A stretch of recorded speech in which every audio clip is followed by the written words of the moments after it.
Salut Mouloud. Comment tu vas? Ça va bien et toi? On a eu des messages assez intenses là, entre la Guyane, banlieue santé. On passe à toi, Clément, juste avant ce sommet-là. Ouais, bah, déjà sur la Guyane, évidemment, c'est important de penser aux territoires et aux régions d'outre-mer qui font partie de la France. Hein, on l'oublie un petit peu. Euh, Moi, Mouloud, je voulais parler d'un truc. Je voulais parler d'un truc ce soir. Retour à la politique, hein, après hier ce live qu'on a consacré au témoignage des soignants. Et je pense qu'on est nombreux à avoir vu l'appel lancé par Gérald Darmanin, notre ministre du Budget, qui a lancé un appel à la solidarité nationale pour soutenir l'effort de la nation contre le coronavirus et notamment soutenir le fonds qui vient en aide aux petites et moyennes entreprises.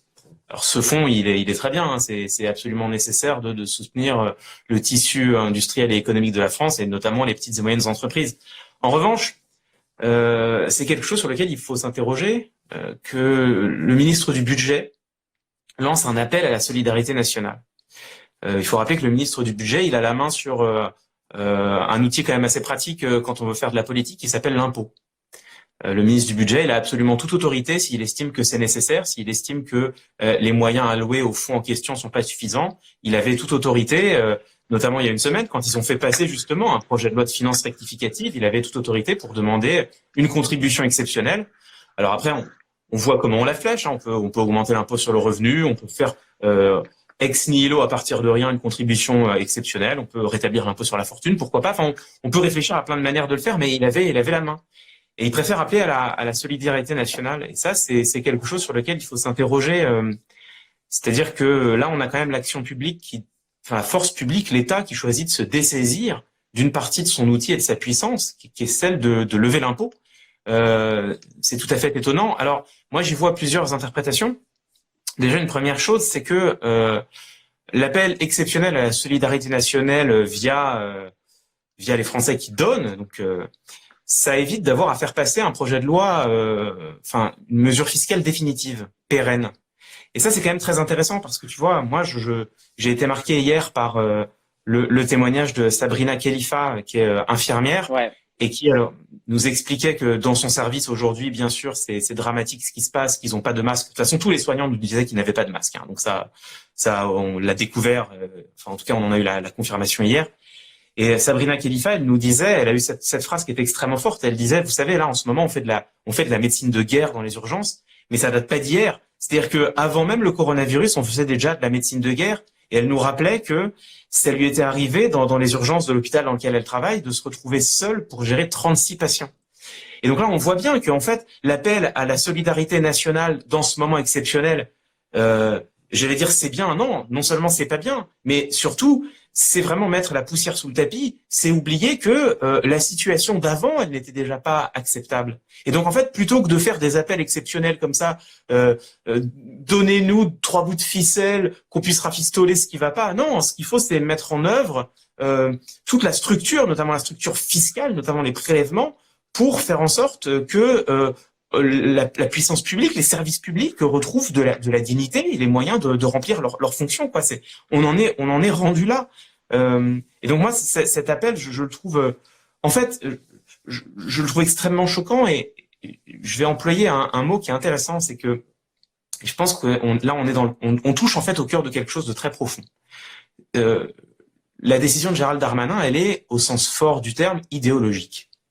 C'est-à-dire que derrière, là, on voit bien qu'il y a une idéologie, c'est-à-dire une valeur qui leur est propre et qui ne se justifie que par elle-même, qui est l'idéologie libérale. On voit bien que là, il n'y a la seule raison pour laquelle ils veulent pas faire appel à l'impôt, c'est par idéologie, c'est parce qu'ils détestent.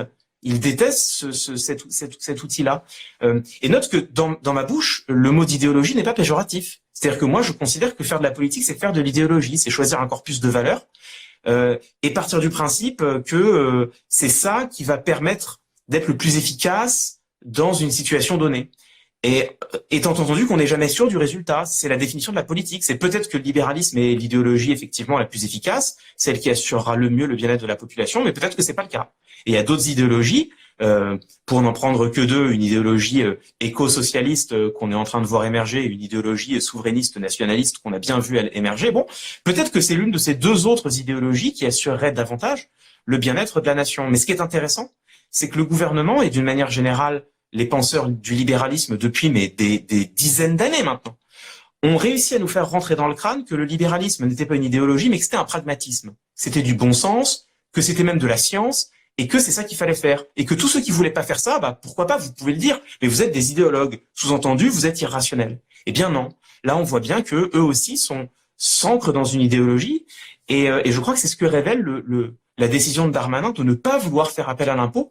Et donc moi, je pense que il est temps, ça fait longtemps que je le dis, mais je pense qu'il est temps d'avoir un débat politique sérieux, c'est-à-dire un débat politique qui sorte des oppositions totalement stériles de le bon sens, pas le bon sens, ce qui est bien, normal, rationnel et ce qui serait mauvais, irrationnel. Il faut admettre que maintenant, on a devant nous des choix idéologiques, on a un libéralisme dont certains commencent à penser, et je ne te cache pas que j'en fais un petit peu partie, qu'il montre les impasses dans lesquelles il nous amène. Et puis, il y a d'autres idéologies concurrentes qui elles aussi viennent avec leur lot d'incertitudes, leur lot de risques, bien sûr. Mais il y a un débat qu'il va falloir avoir et un débat sérieux. Dans quelle société voulons-nous vivre demain?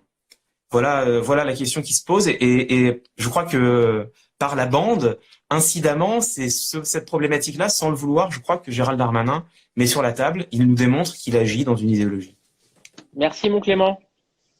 Merci, Encore bravo Maud. pour le live d'hier. Je vous invite tous à aller faire un tour sur la page YouTube de Click où Clément a pris la parole et a fait parler des témoins essentiels, des témoins qui vivent cette crise du coronavirus.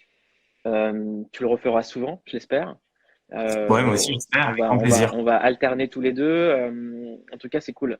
Tu restes avec nous? Ouais, je suis dans le coin. Merci, Maud.